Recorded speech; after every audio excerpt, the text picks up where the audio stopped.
नमस्कार, आप सभी का स्वागत है हमारे YouTube चैनल चीनिया क्लासेस पर। तो अपने कर रहे थे एसटीएससी एग्ज़ाम 2022 के लिए मेट पेपर के लिए क्लासेस। तो इस क्रम में लगभग 5 से 6 टॉपिक अपने पूरे कर चुके हैं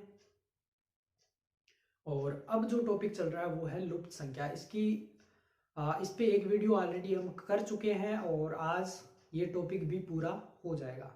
कल से फिर एक नया टॉपिक शुरू करेंगे। तो इस प्रकार अपना सिलेबस लगभग पूरा होने की दिशा में चल रहा है। उसके बाद जल्दी हम कंटिन्यू इसके लिए रिवीजन क्लासें भी शुरू करेंगे और टेस्ट भी हम ट्राई कर रहे हैं कि जल्दी ही आपको कंटिन्यू टेस्ट भी उपलब्ध करवाए जाएं। तो यदि आप हमारे चैनल पे पहली बार पधार रहे हो और वीडियो को पहली बार देख रहे हो तो इससे पहले जितनी भी वीडियो हमने करी है, चाहे वो मेट पेपर के लिए हो, चाहे वो एलसीटी पेपर के लिए हो, और चाहे वो 2021 के जो एसटीसी एग्जाम हुए थे उनकी हो, तो सब वीडियो आपको हमारे चैनल पे प्लेलिस्ट बना हुआ है एसटीएससी 2022 के नाम से। तो वहाँ पे आपको सारी की सारी वीडियो एक साथ आपको मिल जाएगी। तो आप चैनल पे जाइए और सब वीडियो देख लीजिए, या फिर इस वीडियो के डिस्क्रिप्शन में भी प्लेलिस्ट का लिंक आपको मिल जाएगा। इसके अलावा क्लास के जस्ट बाद में हम आपको प्रैक्टिस क्वेश्चन भी उपलब्ध करवाते हैं, जो कि आपको हमारे टेलीग्राम पे मिलते हैं, जिसका लिंक इस वीडियो के डिस्क्रिप्शन में दे रखा है। तो आप अवश्य रूप से वहाँ पे ज्वाइन हो जाएं और जो भी प्रैक्टिस क्वेश्चन वहाँ पे उपलब्ध करवाए जाते हैं उनको हल करें और सही आंसर देने की कोशिश करें, ताकि आपकी साथ के साथ बहुत अच्छे से तैयारी होती रहे। तो इसके अलावा वीडियो को स्टूडेंट पूरा नहीं देखते हैं, वीडियो को पूरा देखें और वीडियो के लास्ट में जो भी प्रैक्टिस क्वेश्चन दिए जाते हैं उनको आप अवश्य रूप से हल करें और कमेंट बॉक्स में आंसर भी दें।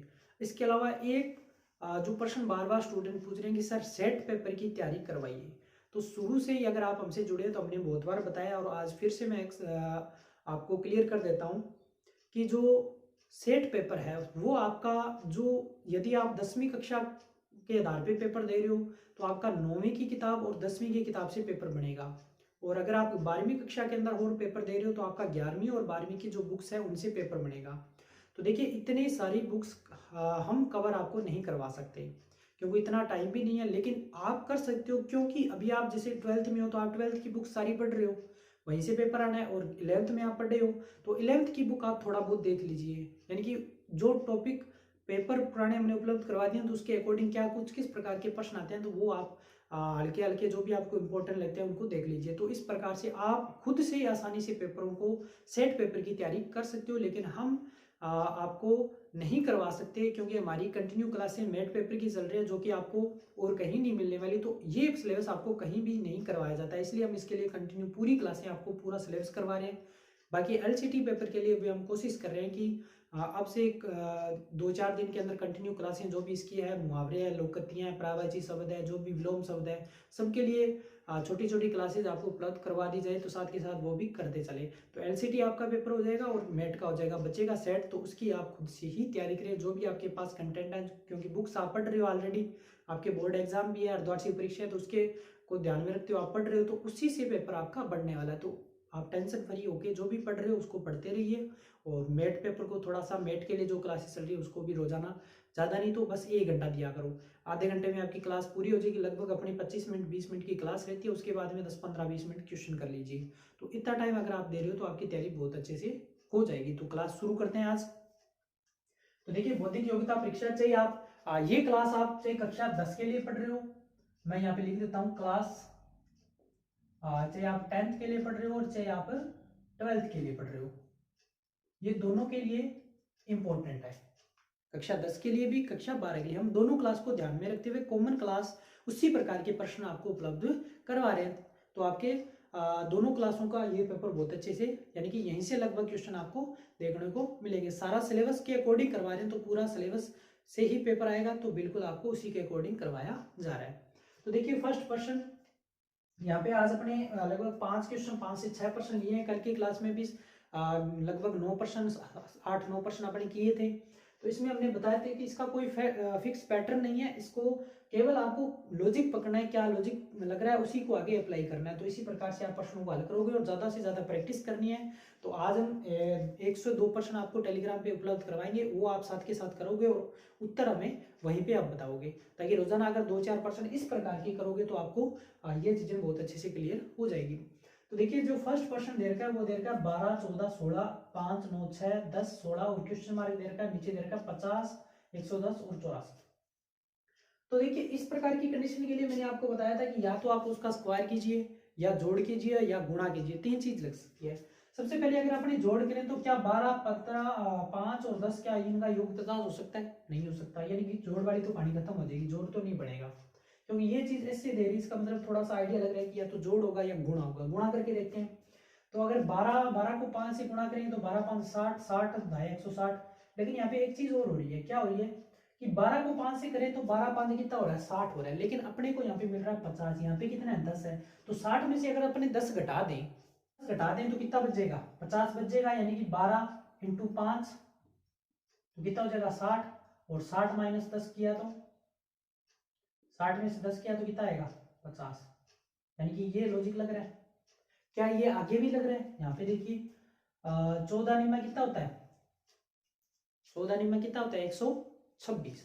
126 126 में से 16 घटाओ, 126 में से 16 घटाएंगे तो कितना आ रहा है? 110 आ रहा है। यानी कि लॉजिक पकड़ में आ गया।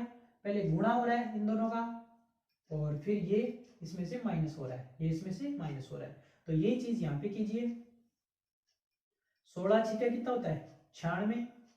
अब 96 में से कितना घटाए? यहाँ पे कितना आएगा कि क्योंकि यहाँ पे जो संख्या है वही तो घटानी है, तो यहाँ से कितना घटाएं कि अपने पास 84 बचे, यानी कि 84 बच रहा है। इसका मतलब 6 तो ये हो गए और 6 ये हो गए, यहाँ पे कितना घटाना पड़ेगा? 12। तो ये लीजिए आपका प्रश्न पूरा हो गया। पहले गुणा किया घटा दिया, गुणा किया घटा दिया, गुणा किया घटा दिया। तो ये इस प्रकार से प्रश्न आपको हल करने हैं। इस प्रश्न को देखते हैं। 4 5 41 5 6 क्वेश्चन मार्क। देखिए इन प्रश्नों को करने का एक इंटरेस्ट भी रहता है, अपने को दिमाग में चलता है क्या लॉजिक हो सकता है, क्या लॉजिक हो सकता है। तो इसी प्रकार से आप भी इंटरेस्ट लीजिए, रुचि लीजिए और फिर इन प्रश्नों को करिए। फिर आपका दिमाग भी बहुत तेजी से चलेगा और प्रश्नों को भी आप आसानी से कर पाओगे। तो देखिए क्या लॉजिक लग सकता है अगर अपने इसको करें।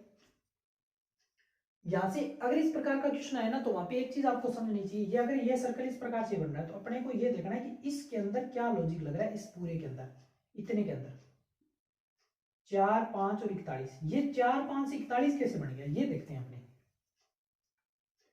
तो 4 का अगर 5 से गुणा करेंगे तो 4 5 20। 4 का अगर 5 से जोड़ करेंगे तो 9।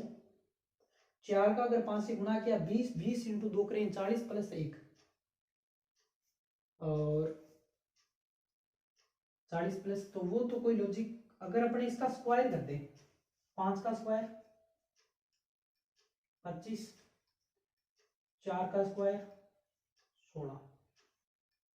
क्या देखिए कुछ दिमाग में आ रहा है? 25 और 16 कितने होते हैं? 5 और 6 1 2 और 1 3 और 1 हासिल 4। ये लीजिए बन गया, लॉजिक पकड़ में आ गया। पकड़ में आ गया तो यहाँ पे भी बना दो। 5 का स्क्वायर 25, 6 का स्क्वायर 36, जोड़ दो 5 और 6 11, 3 और 2 5 और 1 6, यानी कि 61। ये देखिए सवाल हो गया आपका। अगला प्रश्न देखिए, यहाँ पे दे रखा है 5 5, इससे इसने बना दिया 0। 7 3 से 64 बना दिया। 8 11 से 36 बना दिया। कैसे बना? 5 में से 5 घटाया, बिल्कुल 5 में से 5 घटा दो 0 आ जाएगा। क्या 7 में से 3 घटाई 64 आएगा? 7 में से 3 घटाई 64, 7 में से 3 घटाई 64 नहीं आएगा। तो क्या हो सकता है? तो 7 में से 3 घटाया तो कितना आएगा? 4। देखिए क्या कर सकते हैं अब इसमें, 7 माइनस 3 बराबर 4।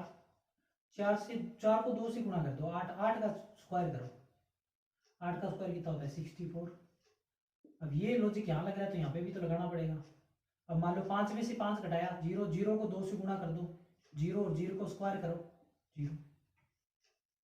तो वो चीज बना दी ना। 5 में से 5 घटाया 0, 0 को 2 से गुणा किया फिर स्क्वायर कर दो। 7 में से 3 घटाया 4, 4 को 2 से गुणा किया 8, 8 का स्क्वायर किया 64। क्या यहाँ पे भी ये चीज लग रही है? दोनों में तो लगा दिए अपने, यहाँ पे भी तो लगनी चाहिए, और वही चीज फिर यहाँ लगाएंगे।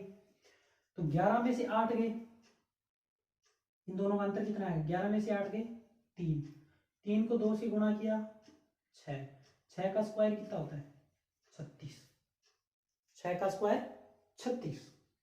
बिल्कुल लॉजिक पकड़ में आ गया, समझ आ गया आपको। अब देखते हैं इसको, 8 में से 2 घटाओ 6, 6 का 2 से गुणा किया 12, 12 का स्क्वायर किया 144, तो यहाँ पे कितना आएगा 144। ये देखते हैं क्वेश्चन नंबर 13, इस प्रश्न का आंसर हो जाएगा 144, 144। 8 में से 2 घटाए 6 और 6 को 2 से गुणा 12, 12 का स्क्वायर 144। अब देखिए क्वेश्चन नंबर 13 में आपको देख के पता चल गया होगा कि ये जो संख्याएं हैं सभी ये किसी न किसी संख्या का वर्गमूल है। स्क्वायर, स्क्वायर का उल्टा वर्गमूल होता है। अब 676 ये किसका स्क्वायर अगर अपने करें तो अपने को 676 प्राप्त होए। तो देखिए अपने पास एक संख्या होती है, कौन सी होती है 26, अगर 26 का स्क्वायर कर दें अपने तो 676 प्राप्त होता है, और 676 का अगर अपने वर्गमूल कर दें, अंडर रूट कर दें जो इस प्रकार से होता है, तो अपने पास क्या आता है 26। ये 961 ये होता है 31 का, 144 ये होता है 12 का। इन सबको जोड़ेंगे, ऐड करेंगे तो 6 और 2 8 है, 1 9, 3 2 5 और 1 6, यानी कि बस इसका जो संख्या इधर है इनका अंडर रूट निकालो या उनकी स्क्वायर संख्या देखो और उनको जोड़ दो। यही काम यहाँ करते हैं। 23 का 324 का, 324 किसका होता है 18 का, प्लस 21 प्लस 13, क्योंकि 441 21 का, 441 का अंडर रूट 21 होता है और 21 का स्क्वायर 441, ये 13 का स्क्वायर होता है। तो इनको ऐड कीजिए, 8 4 12, आंसर बची 1 2 3 4 और 1 5, यानी कि यहाँ पे कौन सी संख्या आएगी 50। इस प्रकार से आप प्रश्नों को आसानी से कम समय में हल कर सकते हो, तब जब आपने अधिक से अधिक प्रैक्टिस इस प्रकार के प्रश्नों की कर रखी होगी। उम्मीद करता हूँ पूरी क्लास आपको बहुत अच्छे से समझ आई होगी। इस पे अपने 2 क्लास पूरी कर चुके हैं, तो इसका कोई फिक्स पैटर्न नहीं है। हमने कहा था शुरू में कि इन प्रश्नों को आप ज़्यादा से ज़्यादा करें, क्वेश्चन हम टेलीग्राम पे उपलब्ध करवा देंगे, तो ही आपकी ये चीज़ें बहुत अच्छे से क्लियर हो सकती है। इसका कोई ऐसा तो नहीं कि आप रट्टाफिकेशन लगा लोगे या कोई फिक्स पैटर्न याद कर लोगे उसी पे प्रश्न आएगा, बिल्कुल ऐसा कुछ नहीं होता। प्रत्येक क्वेश्चन में हमने जितने भी क्वेश्चन किए हैं सब में अलग अलग पैटर्न लग रहा है, बस आपको समझ में आना चाहिए, लॉजिक पकड़ में आना चाहिए। तो वही अपने कर रहे हैं, प्रत्येक क्वेश्चन को अलग अलग कर रहे हैं, और बाकी क्वेश्चन हम रोजाना टेलीग्राम पे डाल रहे हैं, तो वहां से आप कीजिए और ज़्यादा से ज़्यादा कीजिए। तो देखिए क्वेश्चन नंबर 14 और क्वेश्चन नंबर 15 दोनों होमवर्क हमने दे रखे हैं आपको। इन दोनों को क्वेश्चनों को आप करना है, इन दोनों प्रश्नों को आप करोगे, आंसर कमेंट बॉक्स में भी हमें सेंड करोगे। वीडियो को पूरा देखना है, बहुत से स्टूडेंट पूरी नहीं देखते हैं और फिर उनको चीज़ें अच्छे से क्लियर होती नहीं है।